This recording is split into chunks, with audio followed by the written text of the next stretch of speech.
देख रहे हैं सिटी इंडिया न्यूज चैनल, हक की आवाज।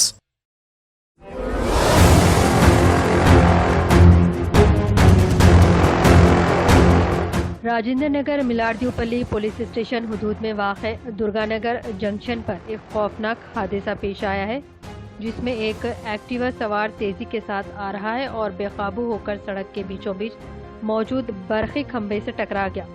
वहां पर मौजूद सीसीटीवी कैमरे में ये भयानक मंजर कैद हुआ।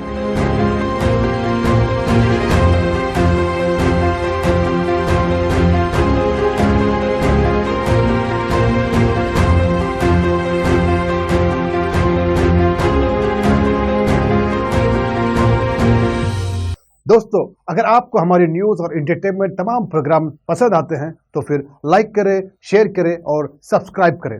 और हाँ, बेल आइकॉन दबाना ना भूलें ताकि आप हमारी हर न्यूज़ और हर एंटरटेनमेंट प्रोग्राम से अपडेट रहें।